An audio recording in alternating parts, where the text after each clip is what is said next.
Sense के he should be more responsible. कहते हैं more power comes with more responsibility. इंसान के पास जितना इख्तियार ज़्यादा आता है उसकी ज़िम्मेदारी जो है वो उतनी ज़्यादा बढ़ जाती है।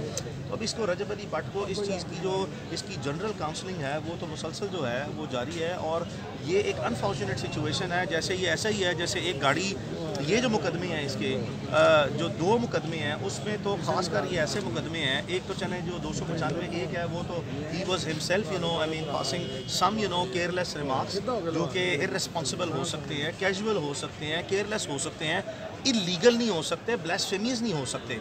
सो there is a gigantic difference between careless remarks, insensible remarks और ब्लास्फेमीज रिमार्क्स। वो तो सवाल ही पैदा नहीं होता।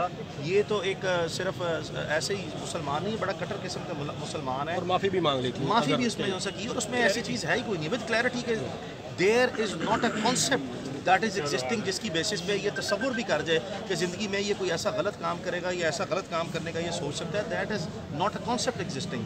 दूसरी जो बात है, ये जो 2 मुकदमात हैं इसके खिलाफ, ये ऐसा ही है कि आप इशारे पे अपनी गाड़ी लेके खड़े हैं, 2 गाड़ियों का तसादुम होता है और गाड़ियाँ आप में लग जाती हैं और आप उसका यानी कि कोलेटरल डैमेज बन गए हैं। तो ये जो रजब अली भट्ट के खिलाफ 2 दूसरे मुकदमे हैं, this is the collateral damages. ये मेरा ये मैं इसकी कोई वकालत नहीं कर रहा, I mean outside the court of law, बल्कि ये फैक्ट्स हैं जिसको मिसरिप्रेजेंट या मनूवर किया जाता है, जिसकी बेसिस पे हर चीज़ को इसके साथ जो इसके कोई ना कोई इसका अजीज़ बताया जाता है, कभी कोई इसका साथी बताया जाता है। भाई अगर एक शख्स ने क्राइम कमिट किया, आप उसको किसी दूसरे शख्स के साथ उसका रिश्तेदार बता के या साथी बता के उसको उस तरह के वक़ूआत में शामिल नहीं कर सकते। और तो ये वो इस तरह के अनफॉर्चुनेट सर्कमस्टेंसेस हैं। बहरहाल दोनों बातें अपनी जगह पे। Nevertheless in my opinion I mean Rajab has to be far more responsible, far more careful, far more, because बहुत सी दुनिया इसकी पाकिस्तान में अगर आप इसका डिजिटल एनालिटिक्स जो है वो देखें और डेटा देखें तो ये पाकिस्तान का सबसे ज़्यादा देखा जाने वाला जो है वो शख्स बन चुका हुआ है। और ऐसे शख्स जो हैं उनको लोग as a role model consider करना शुरू होते हैं। और बहुत बड़ी जिम्मेदारी ऐसे किरदार जिनके ऊपर आती है कि ये अपने आप को एज अ रोल मॉडल सही मानों में साबित करें, कैजुअली जो है वो अपने आप को इस तरह प्रेजेंट पब्लिक के सामने मत करें। बस आखिरी क्वेश्चन वही कि आप मैनेज कैसे करते हैं, एक तरफ हाई प्रोफाइल केसेस, दूसरी तरफ सोशल मीडिया के केसेस। राना साहब, आप जानते हैं कि पाकिस्तान भर में लाहौर वो डिजिटल एक्टिविस्ट के खिलाफ मुकदमात हैं। हमने साइबर क्राइम के आप जानते हैं सैकड़ों केसेस पूरे मुल्क भर में किए हैं और सारे सक्सेसफुली किए हैं। अब इन हालात में चूँकि ये भी एक केस ऐसा है जो डिजिटल एक्टिविज़म के तौर पर या साइबर क्राइम के आई मीन एक्सपर्टीज़ में आता है, and we are consider to be some reasonable practitioner of cyber crime. तो जिसकी बेसिस पे एक तरफ आप देखते हैं कि मुल्क के सबसे हसास केस भी जो है वो कर रहे हैं, मुल्क के सबसे हाई प्रोफाइल केसेस वो भी कर रहे हैं। तो फिर जब ये रजब अली जैसे लोग जो हैं वो हमारे पास आएँ तो ये हमारी जिम्मेदारी है कि हम इनको डिस्क्रिमिनेट नहीं कर सकते। हमने इनकी भी ओनरशिप वैसे ही लेनी है जैसे बाकियों की ली है। एक जो प्रोफेशनल प्रैक्टिसिंग बैरिस्टर हैं या जो लॉयर हैं उनकी एथिक्स उनको अलाउ नहीं करती कि वो किसी भी शख्स को जो है वो इन अ डिस्क्रिमिनेटरी मैनर जो है वो ट्रीट करें, विच इज़ द रीज़न कि हमें बावजूद इसके कि अपने हाईली इंटेंसिफाइड स्केड्यूल्स को भी सामने रखते हुए ये सारे केसेस भी साथ साथ लेके चलने हैं। And we feel very I mean normal about it. हमारे लिए केस है, कोई केस छोटा या बड़ा नहीं है। वकील कभी बड़ा नहीं होता, अदालतें और कानून जो है वो हमेशा बड़ा रहता है जिसकी हम प्रैक्टिस करते हैं। कभी इसके केस में या कभी किसी दूसरे फ्री के केस में कोशिश करते हैं, मुश्किल काम है लेकिन मैनेज करने के अलावा हमारे पास रास्ता कोई नहीं है। Thank you. Thank you. बिस्मिल्लाह। एक मिनट सर।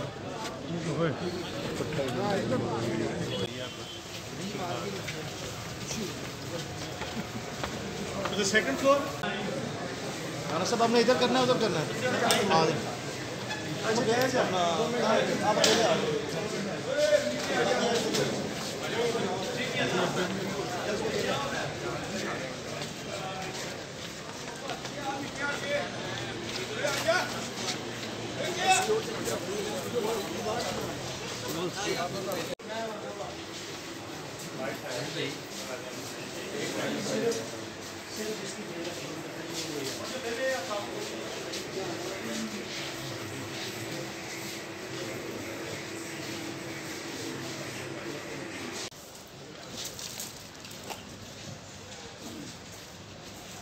जी, क्या हाल है? तबीयत कैसी है?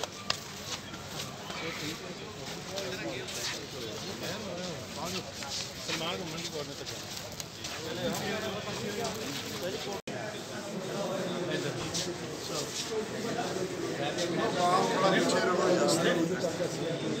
इधर ही रहो, इधर ही यार, तो इधर से बना देंगे ना, उधर ना जा सकते, इधर यहाँ से शॉट ले लेंगे, शॉट काफी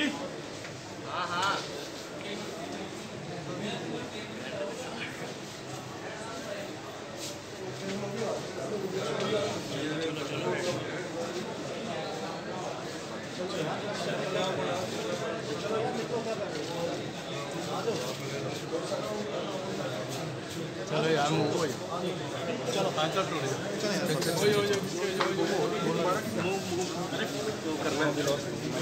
ओके माइक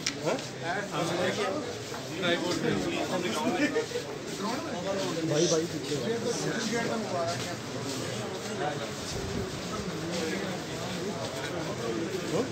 चलते जाए यार, चलते जाए।